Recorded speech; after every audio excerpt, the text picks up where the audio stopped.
বন্ধুরা, তাহলে শুরু করি আজকের মূল আলোচনা। আজকে আমরা যে বিষয়ে আলোচনা করছি, মাধ্যমিক জীবনবিজ্ঞান 2024 সালের পরীক্ষার্থীদের জন্য একদম ফাইনাল সাজেশন। এই প্রশ্ন আশা রাখছি হুবহু তোমরা পরীক্ষাতে কমন পাবে। আজকের আলোচনার মধ্যে শুধু 2 মার্ক বা 5 মার্ক সেরকম বিষয় নয়, একদম প্রত্যেকটা বিষয় ডিটেলস আলোচনা তোমাদের সামনে করব এবং কী কী প্রশ্ন পড়তে হবে তা ডিটেলস আলোচনা করব। তার আগে বলি, যারা এখনো চ্যানেলকে সাবস্ক্রাইব করে না অবশ্যই সাবস্ক্রাইব করে নাও এবং বেল আইকন অবশ্যই ক্লিক করে রাখো, যাতে এরকম আরও গুরুত্বপূর্ণ ভিডিও তোমরা দেখতে পাও।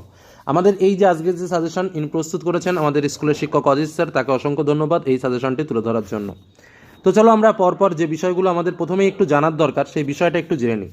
আমাদের শর্ট টাইপের কোশ্চেন অনেক রয়েছে, তোমরা জানো আমাদের এমসিকিউ রয়েছে, শূন্যস্থান পূরণ থাকে, সত্য মিথ্যা নির্ণয়, বাম স্তম্ভ ডান স্তম্ভ, বিসদৃশ্য নির্ণয়, শব্দজোড়, এগুলো কিন্তু আমাদের শর্ট টাইপের প্রশ্ন, সেগুলো কিন্তু স্বাভাবিকভাবে প্র্যাকটিস করতেই হবে। এবং আমাদের যেটা মূল যে বিষয় রয়েছে সেটা হচ্ছে আমাদের 2 মার্কের প্রশ্ন এবং আমাদের 5 মার্কের প্রশ্ন। 2 মার্কের প্রশ্ন কিন্তু আমাদের বইয়ে প্রচুর পরিমাণে রয়েছে, কারণ তোমরা সবাই জানো সংজ্ঞামূলক একটু কারণমূলক প্রশ্ন কিন্তু 2 মার্কে আসে, যে কারণে কিন্তু আমাদের 2 মার্কের প্রশ্ন সংখ্যা তুলনামূলকভাবে অনেক বেশি হয়। আর রয়েছে আমাদের 5 মার্কের প্রশ্ন, কিন্তু মজার যে বিষয় সেটা হচ্ছে এই যে 5 মার্কের প্রশ্ন, এই 5 মার্কের প্রশ্নটা 2+3 এইভাবে আমাদের পরীক্ষাতে আসে। তাহলে দেখো স্বাভাবিকভাবে 5 মার্কের প্রশ্ন 2+3 এইভাবে আসলে আমাদের বিষয়টা তাহলে কী হচ্ছে, 2+3 যদি আসে আমাদের এই 5 মার্কের প্রশ্নের ভেতরে 2 মার্কের প্রশ্নগুলোই বেশিরভাগ ঘুরে ফিরিয়ে বারবার আসছে এবং তার সঙ্গে 3 মার্কের কোশ্চেন তো থাকলো প্রায় একই টাইপের। তো স্বাভাবিকভাবে সর্বসাকুল্যে এই 2 মার্কের প্রশ্নের উপরে যে জীবনবিজ্ঞানে ভালো জোর দিতে পারবে, অর্থাৎ 2 মার্কের প্রশ্ন যে সবচেয়ে ভালো প্র্যাকটিস করতে পারবে, স্বাভাবিকভাবে সেই কিন্তু ভালো রেজাল্ট করতে পারবে। কারণ তার একদিকে যেমন 2 মার্কের আমার যেটা রয়েছে 12টি প্রশ্ন, সেই 2 মার্কের 12টি প্রশ্ন সে খুব ভালো লিখতে পারবে। আবার অন্যদিকে 5 মার্কের জন্য যে 6টি প্রশ্ন রয়েছে তার মধ্যে প্রায় 4টি প্রশ্ন আমার 2 মার্ক থাকে, যে কারণে সেখানেও কিন্তু আরও 4টি প্রশ্ন সে ভালো লিখতে পারবে। তো স্বাভাবিকভাবে 2 মার্কের প্রশ্নেও আমাদের সংখ্যাটা একটু তুলনামূলকভাবে বেশি হচ্ছে। কোন দাগে কোন প্রশ্ন আসবে তোমাদের ডিটেলস বলে দেবো এই আলোচনার মধ্যে দিয়ে, এবং আশা রাখছি হুবহু তোমরা পরীক্ষাতে ঠিক সেইভাবেই প্রশ্ন পাবে। এবার আসা যাক মূল সাজেশন পর্বে। প্রথমে বলে রাখি, আমরা তোমাদের সুবিধার্থে চ্যাপ্টার ভিত্তিক প্রশ্নগুলো তুলে ধরেছি এবং দাগ নম্বর, যেটা কিন্তু এর আগে পরে কেউ কখনো বলেনি, সেটা তোমাদের বলছি। প্রথম আমাদের তোমরা জানো আমাদের 1 দাগে এমসিকিউ প্রশ্ন থাকবে, অর্থাৎ 1 দাগের যে প্রশ্ন সেখানে আমাদের এমসিকিউ থাকবে। 2 দাগে আমাদের যে প্রশ্ন সেখানে আমাদের শূন্যস্থান পূরণ, সত্য মিথ্যা, বাম স্তম্ভ ডান স্তম্ভ, বিসদৃশ্য এবং শব্দজোড়, সেগুলো থাকবে। তারপরে স্বাভাবিকভাবে আমাদের 3 দাগে কিন্তু আমাদের যেটা থাকবে, 3 থেকে আমাদের শুরু হবে আমাদের 2 মার্কের প্রশ্ন। তো 3 1 দাগ 3.1, 3.2 এবং 3.3, এই যে 3টে প্রশ্ন বললাম, এই 3টে প্রশ্ন আমাদের জীবজগৎ নিয়ন্ত্রণ ও সমন্বয়, এই চ্যাপ্টার থেকে কিন্তু আমাদের এই 3টে প্রশ্ন আসে। কি বললাম বোঝা গেল? এবার আমি পরপর দাগ নম্বর, তাহলে যেটা বললাম এই যে 3.1, 3.2 এবং 3.3, এই 3টে প্রশ্নের জন্য আমরা কী কী প্রশ্ন প্র্যাকটিস করব একটু দেখে নিই। প্রথম যেটা রয়েছে 2 মার্কের জন্য তোমাকে যেগুলো রেডি করতে হবে, কিছু সংজ্ঞা রয়েছে এই চ্যাপ্টার থেকে। সংবেদনশীলতা বা উত্তেজিত, ক্যাটারাক্ট, প্রেসবায়োপিয়া, ফিডব্যাক পদ্ধতি, ভেসোপ্রেসিন হরমোন, কুশিং সিনড্রোম, জুডিকালিন হরমোন, মিশ্র গ্রন্থি, উপযোজন, দ্বিপদ গমন, সাইনোভিয়াল সন্ধি, পাখির উড্ডয়নে পেশির ভূমিকা, হরমোন ও স্নায়ুর মধ্যে পার্থক্য, উদ্ভিদ কীভাবে সাড়া প্রদান করে, চা গাছের পার্শ্বীয় শাখা সৃষ্টির জন্য অগ্রমুকুল প্রতিনিয়ত ছাঁটা হয় কেন, মাছের গমনে পটকার ভূমিকা কী, ট্রফিক চলনের দুটি পার্থক্য লেখো, উদ্ভিদ হরমোনকে রাসায়নিক দুধ বলে কেন, উদ্ভিদের চলনের উদ্দেশ্য কী, কৃষিকার্যে জিবরেলিন হরমোনের ব্যবহারিক প্রয়োগ কী, উদ্ভিদ অঙ্গোজ্জলনে ব্যবহৃত হয় দুটি কৃত্রিম হরমোনের নাম কি, গ্লুকাগনকে ইনসুলিনের বিপরীত হরমোন বলে কেন, স্নায়ুতন্ত্রের গঠনমূলক ও কার্যমূলক উপাদানের নাম লেখো, জিবরেলিন ও সাইটোকাইনিন হরমোনের দুটি গঠনগত পার্থক্য লেখো, ইস্ট্রোজেন ও প্রজেস্টেরন হরমোনের একটি উৎসগত ও একটি কার্যগত পার্থক্য লেখো, মায়োপিয়া রোগের কারণ কি, এর প্রতিকার কীভাবে হয়, অ্যাক্সন ও ডেনড্রন এর দুটি গঠনগত ও একটি কার্যগত পার্থক্য লেখো। দেখো এই কটা প্রশ্ন কিন্তু তোমার ফার্স্ট যে চ্যাপ্টার আমাদের রয়েছে সেই ফার্স্ট চ্যাপ্টার থেকে কিন্তু আমাকে পড়তে হবে, কারণ তোমাদের যেটা বললাম এই চ্যাপ্টার থেকে কিন্তু আমাদের 3টে প্রশ্ন আসবে, শুধুমাত্র 3টে প্রশ্ন না। তোমরা জানো যে আমাদের স্বাভাবিকভাবে যে বিষয়টা হয় সেটা হচ্ছে যে আমাদের কিন্তু এমসিকিউ যে টাইপের প্রশ্ন রয়েছে সেই প্রশ্নগুলো আমাদের রেডি রাখতে হবে। তার জন্য এই যে প্রশ্নগুলো, এগুলো যে শুধুমাত্র এই যে ধরো অ্যাক্সনোডেন্ড্রনের পার্থক্য, এখানে অ্যাক্সনোডেন্ড্রনের যখন তুমি পার্থক্য করবে দেখবে তার ভেতরে তুমি একাধিক তোমার শর্ট টাইপের প্রশ্নও পেয়ে যাচ্ছে, সেগুলোও কিন্তু তোমার এসএকিউ রূপে আসতে পারে। কি বললাম বোঝা গেল? তো স্বাভাবিকভাবে সেগুলো কিন্তু তোমরা অবশ্যই ভালো করে প্র্যাকটিস করবে। এই যে প্রশ্ন কটা দিলাম এগুলো কিন্তু রেডি রাখবে 2 মার্কের জন্য। আর যেটা বললাম এই যে 2 মার্কের যে প্রশ্নগুলো আমি আজকে তোমাদের যেভাবে শেয়ার করছি, এই 2 মার্কের প্রশ্নটা যে 5 মার্কের প্রশ্নের ভেতরে আসবে না তার কিন্তু কোনো গ্যারান্টি নেই। বোঝা গেল কি বললাম? অতএব কোনো প্রশ্ন মিস করবে না, ভালোভাবে রেডি করবে। নেক্সট আমরা চলে যাব দ্বিতীয় চ্যাপ্টার আমাদের, যেটা রয়েছে জীবনের প্রবাহমানতা। এই চ্যাপ্টার থেকে 3.4 দাগ এবং 3.5 দাগ এই দুটো প্রশ্ন কিন্তু আমাদের এই চ্যাপ্টার থেকে আসে। তো কী প্রশ্ন আমরা প্র্যাকটিস করব? জনন কাকে বলে বা জননের সংজ্ঞা, উদ্ভিদের অঙ্গজননের যে পদ্ধতিগুলো আছে সেই পদ্ধতিগুলো একটু আলাদাভাবে দেখে রাখবে, কারণ শুধুমাত্র একটা পদ্ধতি দিয়ে দিল, বললো যে উদ্ভিদ প্রাকৃতিক অঙ্গজনন পদ্ধতি কী, কৃত্রিম অঙ্গজনন পদ্ধতি কী, এরকমভাবে আলাদা করে কিন্তু প্রশ্ন দুটো দিতে পারে। নেক্সট, পরাগযোগ কাকে বলে, স্বপরাগযোগ ও ইতর পরাগযোগের পার্থক্য, বৃদ্ধি ও বিকাশের পার্থক্য কী, এই সেটটা আমি তোমাদের দিয়েছি কেন, কারণ এর ভেতরে তোমার একটা প্রশ্ন পাবেই। এই যে 3টে প্রশ্ন দিলাম, এই 3টে প্রশ্নের মধ্যে কী কী, বৃদ্ধি বিকাশের পার্থক্য কী, বৃদ্ধির দশাগুলো কী কী আলোচনা করো, আর মানব বিকাশের বিভিন্ন দশাগুলো কী কী। এই সেটটার মধ্যে তুমি একটা প্রশ্ন পাবেই 2 মার্কে, একটা 2 মার্কের প্রশ্নের মধ্যে পাবে, এবং একটা 5 মার্কের প্রশ্নের ভেতরেও জয়েন্ট আকারে পেতে পারো। অর্থাৎ এই পার্টটুকু কিন্তু খুব ভালো করে পড়ো। নেক্সট আমরা চলে যাব আমাদের তৃতীয় অধ্যায়। তৃতীয় অধ্যায়ে আমাদের রয়েছে বংশগতি এবং কয়েকটি সাধারণ জিনগত রোগ। এখান থেকে আমাদের 3.6 এবং 3.7 প্রশ্নটা আসবে, অর্থাৎ 2 মার্কের। তো কী কী প্রশ্নগুলো আমরা প্র্যাকটিস করব, কিছু সংজ্ঞা রয়েছে। কী কী সংজ্ঞা? ক্রোমোজোমীয় মিউটেশন, মেন্ডেলের প্রথম সূত্র, স্বাধীন বিন্যাসের সূত্র, টেস্ট ক্রস, সংকরায়ন, ব্যাক ক্রস, সহপ্রকটতা, প্রকরণ ও ইমাস্কুলেশন। আরও কিছু কিছু প্রশ্ন রয়েছে, যেমন থ্যালাসেমিয়া রোগের লক্ষণ কী, হিমোফিলিয়া রোগটি পুরুষদের ক্ষেত্রে বেশি দেখা যায় কেন, পুরুষদের হেটেরোগ্যামেটিক লিঙ্গ বলে কেন, জিন ও অ্যালিলের মধ্যে প্রভেদ কী, বর্ণান্ধতার কারণ কী, হিমোফিলিয়া কেন হয়, মেন্ডেলকে জিন তত্ত্বের জনক বলে কেন, স্ত্রীলোকদের হোমোগ্যামেটিক ফিমেল বলে কেন, বংশগতিতে প্রকট গুণ বলতে কী বোঝো, উদাহরণ দাও, বেটে মটর গাছগুলির সবসময় খাঁটি উক্তিটির তাৎপর্য কী, একটি টিটি জেনোটাইপযুক্ত মটর উদ্ভিদের সঙ্গে একটা টিটি জেনোটাইপযুক্ত মটর উদ্ভিদের সংকরণ ঘটালে প্রথম অপত্যজনিতে শতকরা কত ভাগ লম্বা প্রলক্ষণযুক্ত উদ্ভিদ পাওয়া যাবে, ব্যাখ্যা করো। কারণ এই যে পার্টটা রয়েছে না, এই পার্টগুলো কিন্তু তোমরা একটু ভালো করে পড়বে, কারণ পরীক্ষাতে কিন্তু এখান দিয়ে প্রশ্ন আসবেই। এই যে ক্যালকুলেশন টাইপের যে বিষয় না, এখান থেকে কিন্তু প্রশ্ন আসবেই, একটা দুটো আসবেই। কি বললাম, বোঝা গেল? নেক্সট, অসম্পূর্ণ প্রকটতার ক্ষেত্রে এক সংকর পরীক্ষায় F2 জনিত ফেনোটাইপ ও জেনোটাইপের অনুপাত কী। নেক্সট, মেন্ডেলের দ্বিসংকর জনন পরীক্ষায় A1 জনুতে উৎপন্ন সংকর উদ্ভিদের YYRR থেকে সকল সম্ভাব্য গ্যামেটগুলো কী কী হতে পারে। নেক্সট যে চ্যাপ্টার আমরা বলবো সেটা হচ্ছে অভিব্যক্তি ও অভিযোজন।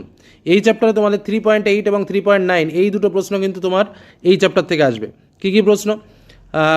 সংজ্ঞা কিছু কিছু, অর্জিত গুণের বংশানুসরণ কী, জীব বিবর্তন কাকে বলে, সমস্ত অঙ্গ কী, নিষ্ক্রিয় বা লুপ্তপ্রায় অঙ্গ কী, উদাহরণসহ জেনে রাখবে, জীবন্ত জীবাশ্ম কী, সারিবৃত্ত শুষ্ক মৃত্তিকা কী, জরায়ু যঙ্করোদ্গম কী, অভিসারী বিবর্তন কাকে বলে, আন্তঃপ্রজাতির সংগ্রাম কী, যোগ্যতম বিবর্তন কাকে বলে, বায়োজেনেটিক সূত্র কী, নিষ্ক্রিয় অঙ্গ ও অভিব্যক্তির মধ্যে সম্পর্ক কী, মানুষের কক্সিসকে নিষ্ক্রিয় অঙ্গ বলে কেন, কোয়াসারবেটের উৎপত্তি কীভাবে হয়েছিল, মরু অঞ্চলে ক্যাকটাসের পাতায় কী পরিবর্তন দেখা যায়, সুন্দরী গাছের মূলে লবণ সহনের জন্য দুটি অভিযোজন বর্ণনা করো, জল সংরক্ষণের জন্য উটের দেহের দুটি পরিবর্তন উল্লেখ করো, আন্তঃপ্রজাতিগত সংগ্রাম ও আচরণগত অভিযোজনের উদাহরণ দাও, সমস্ত সমবৃত্ত অঙ্গের পার্থক্য লেখো, ক্যাকটাস জাতীয় উদ্ভিদের পর্ণকাণ্ড সৃষ্টি হওয়ার কারণ কী, ক্যাকটাসের দুটি শারীরবৃত্ত অভিযোজন উল্লেখ করো, মাছের দেহে পটকার ভূমিকা কী, পায়রার দেহে বায়ুথলির গুরুত্ব কী, ল্যামার্কের সূত্র কী, কোন দুটি বিষয়ের উপর নির্ভরশীল, উটের শারীরবৃত্ত অভিযোজনগুলি উল্লেখ করো এবং উটের আরবিসির বৈশিষ্ট্য লেখো, শিম্পাঞ্জিরা খাবার খাওয়ার জন্য কীভাবে উইপোকা শিকার করে তা ব্যাখ্যা করো এবং ঘোড়ার বিবর্তনের 4টি গুরুত্বপূর্ণ বৈশিষ্ট্য লেখো, ওই ব্যক্তিতে জীবাশ্মের ভূমিকা এবং অভিসারী ও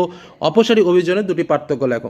নেক্সট আমাদের 5 নম্বর চ্যাপ্টার। এই 5 নম্বর চ্যাপ্টার আমাদের এতটা ইম্পর্টেন্ট যে এই চ্যাপ্টার থেকে আমাদের 3খানা প্রশ্ন 2 মার্কের প্রশ্ন আসবে, বুঝতে পারছো?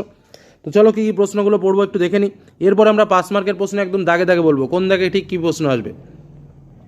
তো যাই হোক, তোমার পঞ্চম অধ্যায় পরিবেশ ও তার সম্পদ ও তাদের সংরক্ষণ থেকে যে প্রশ্নগুলো রেডি রাখবে, সংজ্ঞা হিসেবে অ্যামোনিফিকেশন, গ্রিনহাউস প্রভাব, অ্যাসিড বৃষ্টি, জীব বিবর্ধন, জাতীয় উদ্যান, রেড ডেটা বুক, নাইট্রোজেন স্থিতিকরণ, এগুলো সংজ্ঞা, অভয়ারণ্য, জাতীয় বনভূমি এবং সংরক্ষিত বনাঞ্চল।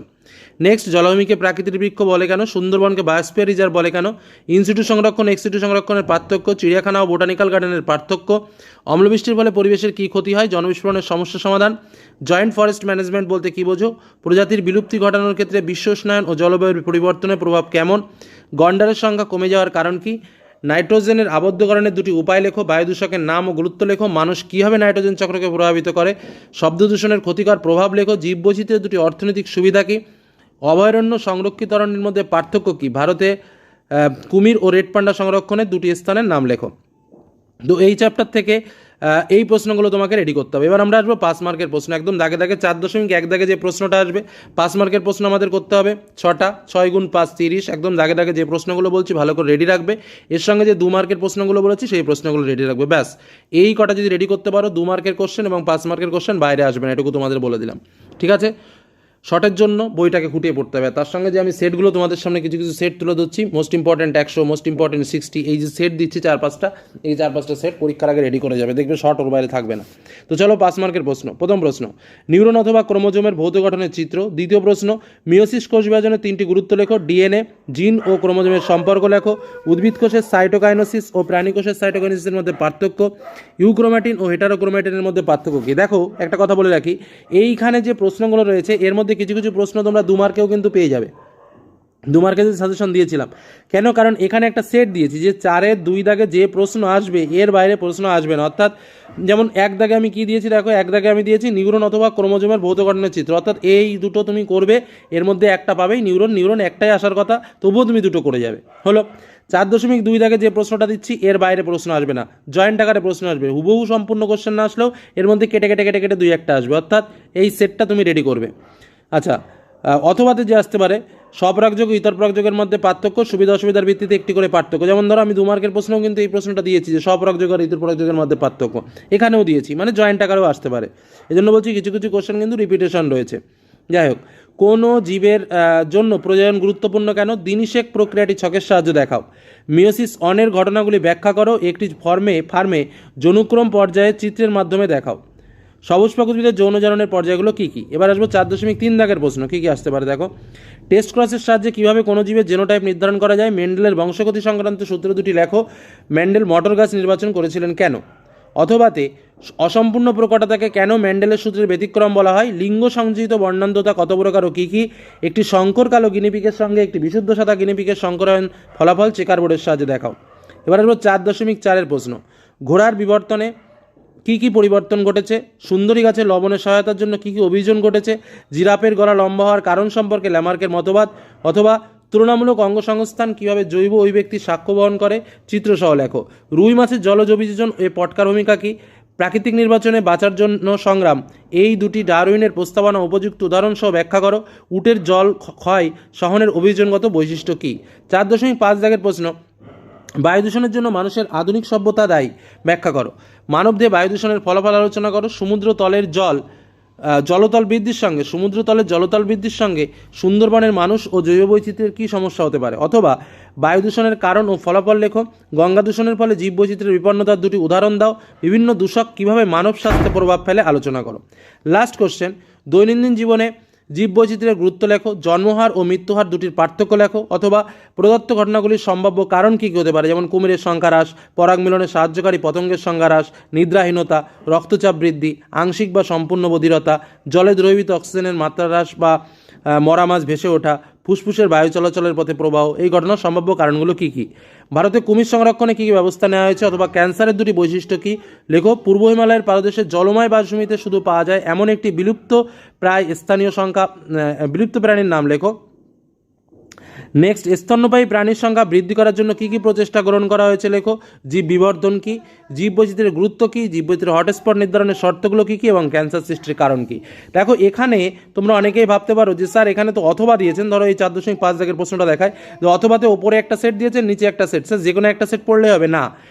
সাজেশন মানে কিন্তু সেট না, আমি একটা সেট তোমাদের তুলে দিয়েছি, যে স্বাভাবিকভাবে ভেবেছি যে এইটার অংশ এবং এইটার অংশ দুটোর মধ্যে আলাদা থাকবে, কিন্তু গ্যারান্টি থেকেও বলতে পারবে না এটার মধ্যে আসবে। দেখা গেল যে এই অংশের থেকে একটু প্রশ্ন তুলে দিল এবং এই অংশের থেকে একটু প্রশ্ন তুলে দিল, দুটো মিলে কিন্তু প্রশ্ন আসবে। অর্থাৎ প্রত্যেকটা সেটে যে কটা প্রশ্ন দিলাম, আজ যে কটা প্রশ্ন তোমাদের সামনে শেয়ার করলাম, এই টোটাল প্রশ্ন অর্থাৎ 2 মার্ক এবং 5 মার্কের জন্য কোনো প্রশ্ন বাদ না দিয়ে যদি কেউ পরীক্ষার হলে যেতে পারো, এটুকু গ্যারান্টিতে বলতে পারি 2 আর 5 নিয়ে কোনো প্রশ্ন বাদবে না, একদম নিশ্চিত থাকতে পারো। প্রশ্নগুলো রেডি করে পরীক্ষার হলে যাও। অনেকে ডায়লগ দিয়ে বলবে যে স্যার এত প্রশ্ন কী করে পড়বো, এত প্রশ্ন না পড়লে কিছু করার নেই, এটা জীবনবিজ্ঞানে এর থেকে কম দেওয়া সম্ভব নয়, তাহলে পরীক্ষার হলে হাত গুটিয়ে বাড়ি চলে আসতে হবে, এটুকু বলে রাখলাম। তো এই বলে আজকের আলোচনা শেষ করলাম। বেস্ট অফ লাক, ভালো থেকো, সুস্থ থেকো, সাবধানে থেকো, ধন্যবাদ।